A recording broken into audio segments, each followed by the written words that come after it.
Hello et bienvenue dans un nouvel épisode d'Écrit du cœur. Alors ça fait un petit moment que je suis pas venue par ici. J'avais une bonne raison, bien qu'il n'y a pas de bonne ou mauvaise raison. Je pense que quand on a besoin de prendre une pause, il faut savoir s'écouter. Et c'est un petit peu aussi le sujet de cet épisode-là, que j'estime assez important, parce que c'est des choses dont on culpabilise assez souvent, de ne pas être en capacité de continuer quelque chose ou de faire quelque chose.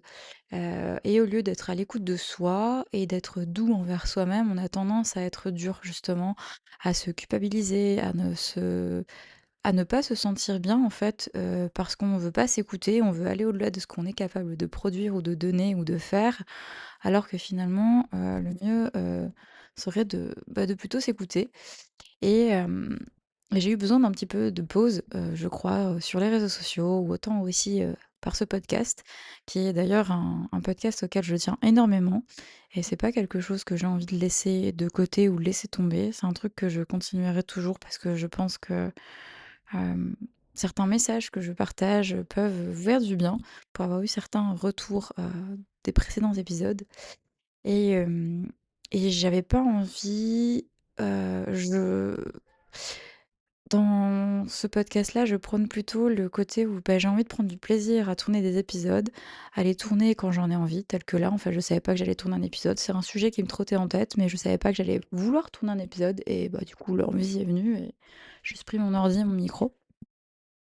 Mais tout ça pour dire que le podcast, je veux que ce soit un plaisir et pas une pression. Et donc, je pense aussi que j'ai décidé de sortir un épisode par mois, en me laissant la possibilité, d'en sortir quand j'en ai envie et quand l'élan vient d'un nouvel épisode ou d'un nouveau sujet. Voilà, ça c'est un truc, que je veux m'écouter sur ça, parce que c'est quelque chose que j'ai pas envie d'arrêter. Et pourquoi je prends cet exemple-là et en vous racontant aussi un petit peu de moi, c'est parce que je sais qu'il y en a qui attendent mes épisodes avec impatience et que là, c'est vrai que ça fait un petit moment que j'en ai pas sorti. Et croyez-moi bien que c'était pas un manque de volonté ou un manque d'envie, bien au contraire, c'est que c'était au-delà de ce que je pouvais donner. Hem, Par là, je veux dire que, actuellement, beaucoup le savent certainement, mais j'ai été, malade. Donc j'ai eu un cancer avec beaucoup de traitements qui m'ont fatiguée énormément. Et donc voilà tout. Et ce qu'il y a, c'est qu'en fait, j'ai fini mes traitements depuis décembre 2025 et il y a peut-être un mois ou 2 de ça, j'ai eu plein de projets d'un coup où, vraiment mes journées étaient remplies. J'essayais de caser, ce que je pouvais dans le laps de temps que j'avais, tout en m'occupant aussi une semaine sur 2 de mes filles, parce qu'il faut savoir que je suis maman solo une semaine sur 2. Et du coup, en fait, mon corps, ma tête, je sais pas expliquer ce qui s'est passé, mais j'ai ressenti un trop-plein, une saturation et j'ai plus rien su faire. Et heu et avec ce que j'ai eu justement, j'essaye d'être plus à l'écoute de moi-même et à l'écoute de mon corps quand il me parle. Et vraiment, j'ai une période où c'était très difficile pour moi, où j'étais un petit peu, je vais pas dire méconnaissable, mais allez, mes amis qui me voient assez souvent, voyaient que j'étais un petit peu, pas éteinte, mais que ça n'allait pas. Enfin vraiment, une saturation tellement intense que j'avais envie de pleurer pour, aucune raison que ça soit, alors que mes projets m'animaient et pour autant mon corps ne suivait pas le rythme que je voulais lui imposer. Il faut savoir aussi que ça fait beaucoup de temps que je suis en arrêt dû à cette maladie, à ces lourds traitements intensifs et donc je crois que j'oublie en fait par moments de où je viens et que mon corps aussi a ses propres limites. Je C'est vrai que quand on vit quelque chose de pareil, on pense que, on pourra, revenir à la normale et on veut faire 1000 choses, on veut faire plein de choses et en fait, on oublie que notre propre corps a ses limites. Alors là, moi, je parle en rapport à la maladie, mais ça peut être, juste un corps fatigué, en fait, tout simplement. Là, je parle par rapport à mon histoire, mais peut-être votre histoire, c'est juste un corps fatigué. Peut-être que vous avez, eu par le passé une dépression ou peut-être un burn-out ou peut-être ce genre de choses et que, ouais, en fait, toutes ces choses-là vous ont fait vous rendre compte que votre corps a ses propres limites, que votre corps vous dit: «Stop» en fait. Et j'ai fait ce choix de l'écouter, d'écouter ce que mon corps me disait, même si ça a été très à contre-cœur et j'ai eu besoin de beaucoup de temps de pause, énormément d'ailleurs, et j'ai beaucoup culpabilisé au début, parce que je me suis dit: «OK, mais Mel, tu as des projets, trop bien, tout prend sens, tout prend de l'ascension, tout prend bref, tout se développe bien» et en fait, Bah, mon corps n'arrivait pas à suivre, tout simplement, je c'est même pas mon corps, c'est même pas de la fatigue, à dormir, c'est une surcharge, en fait, de plein de projets incroyables et trop chouettes où mon cerveau, je pense, il était trop en surchauffe, en surcharge, à penser à plein de choses, à tous les projets que j'avais envie de développer et du coup, cette pause m'a permis aussi déjà d'admettre, et d'accepter que mon corps a ses propres limites et ça, c'est très dur.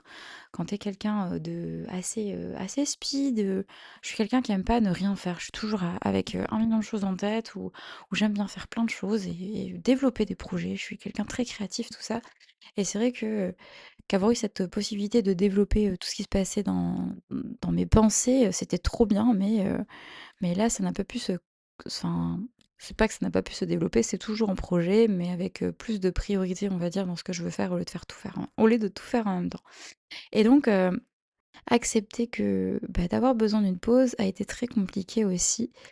Et donc ça m'a permis aussi d'essayer de voir les priorités, de voir aussi, ce qui était important dans là, le maintenant, pour pouvoir, toujours développer tous mes projets, mais on va dire avec un ordre, d'une certaine manière. Donc là, je me suis en train de me concentrer sur, un de mes projets, pour le lancer en tout cas. Une fois que ce sera lancé, je pense que ce sera beaucoup plus facile et ensuite je pourrai passer au second.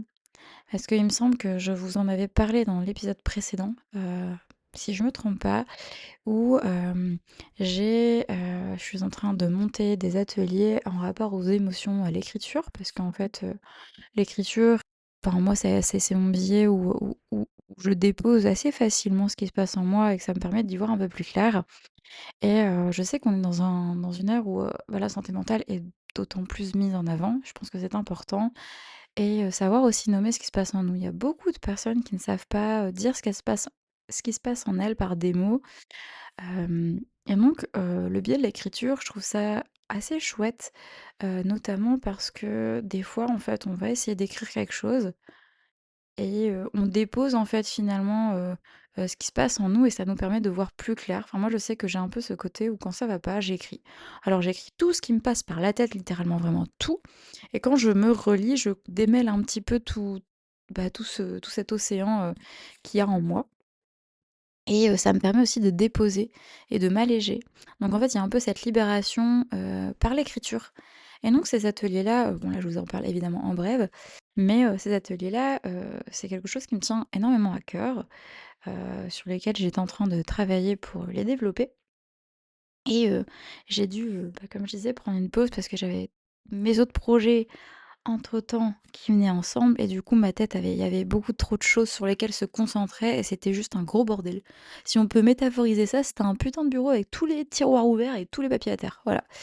Sauf qu'aujourd'hui, ils sont triés les papiers et donc du coup, j'essaie de ouais, de prioriser, les choses, de faire ça bien aussi parce que, bah, c'est un projet qui me tient énormément à cœur. Surtout que les ateliers que je donnerai, dans le Tournaisie, seront dans un lieu, ultra adéquat et qui feront vraiment, écho et sens, au lieu choisi. Mais c'est un projet, voilà, que je veux pas bâcler, que je veux pas faire à la va-vite et heu et donc du coup, j'accepte le fait que, bah, ouais, tout soit plus lent, mais en même temps, ça permet que tout soit plus stable aussi. Et je pense qu'il y a ça aussi, c'est accepter que oui, peut-être notre corps a ses propres limites, mais c'est de faire en fonction de, comment expliquer ça? De faire en fonction de nos propres moyens pour, heu, pour toujours développer ce qu'on a envie de développer ou ce qu'on a envie de faire, mais apprendre avec, ouais, nos propres limites, je vais dire. Parce qu'au début, moi, je partais défaitiste en me disant: «OK, bah, quoi, ça veut dire que tout ce que j'ai vécu, je vais toujours être comme ça?» En fait, vraiment en me plaignant, en me disant: «Ouais, bah, en fait, quoi, ça va être comme ça toute ma vie, je pourrai jamais, vivre, de mes projets, à 100 et me donner à 100 dans ce que je voudrais faire parce que, bah, mon corps a ses propres limites. Ça veut dire que quoi, je devrais, me limiter dans mon temps de travail et cetera». Sauf que, bon, j'avoue qu'en toute franchise, ça m'arrive encore de penser comme ça. Je pourrais, je ce serait hypocrite de ma part de vous dire: «Non, je ne pense plus comme ça». Si, ça m'arrive. Des fois, je trouve ça super injuste. Mais c'est comme ça! Mais du coup, ouais, j'accepte en fait la situation, plus ou moins, on va dire. Mais j'essaye de faire avec, comment dire?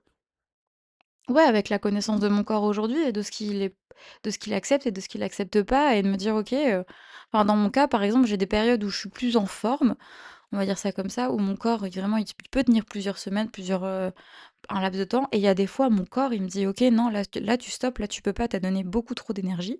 Comme là, ce qui s'est passé où pendant plusieurs semaines, bah, j'ai su bosser sur mes projets et en fait, bah, pendant peut-être un mois, c'était plus possible, en fait et c'est je sais pas expliquer, c'est même pas de la fatigue physique, je pense que c'est de la fatigue mentale où, bah, en fait, quand tu es trop en surchauffe à penser à plein de choses, à bosser sur plein de choses, bah, en fait, tu te mélanges les pinceaux, bah, ce qui n'aide pas non plus. Je pense qu'il faut savoir, ouais, je vais pas dire s'organiser parce qu'en fait, quand c'est les propres limites de ton propre corps, bah, tu peux pas t'organiser, enfin, que tu le sois ou pas, ça de toute façon, voilà, tu pourras rien faire.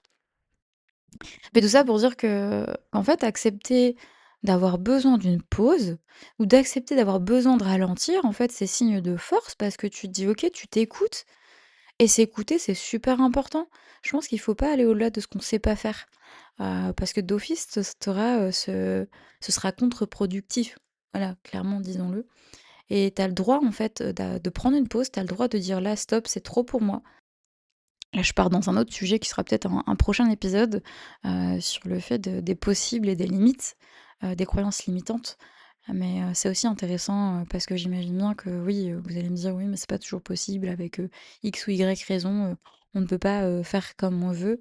Oui, mais il y a aussi les propres croyances qu'on a qui nous limitent. Mais ça, je pense que ce sera le sujet du prochain épisode parce que c'est super intéressant, d'aborder ce sujet-là aussi. Mais tout ça pour vous dire que oui, écoutez-vous, en fait, tout simplement. N'ayez pas, peur de vous écouter, ne culpabilisez pas d'avoir besoin d'arrêter, de stopper et juste de penser à vous tout simplement. Si je devais laisser un message de fin à cet épisode, ce serait celui-ci. Apprendre à dire stop, ce n'est pas un échec, c'est aussi reconnaître qu'on est humain en fait et qu'on a des limites. Dire stop, ça peut être refuser une sortie, par exemple, quand on est épuisé, ou remettre une tâche au lendemain, ou ça peut juste être demander de l'aide, accepter de demander de l'aide. Je sais ô combien c'est difficile, mais accepter de demander de l'aide, c'est un énorme pas, je trouve. Et ça peut être aussi prendre une journée pour soi, ou simplement accepter qu'on ne peut pas tout gérer en même temps, et qu'on ne peut même gérer aussi pas tout gérer seul, donc il revient même à demander de l'aide. Et parfois se respecter, ça commence aussi simplement par, bah, en fait, pas aujourd'hui. Combien de fois ça vous est pas arrivé? Enfin, moi j'ai ça avec mon chez moi, c'est toujours clean et cetera. Mais il y a des fois, je me dis: «Non, j'ai pas envie», donc je décline à demain au lendemain, le fait de ranger mon linge par exemple ou, de vider le lave-vaisselle. C'est con, hein, mais c'est juste aussi savoir dire: «Bah stop», on n'a pas besoin d'être surproductif tout le temps, tout simplement.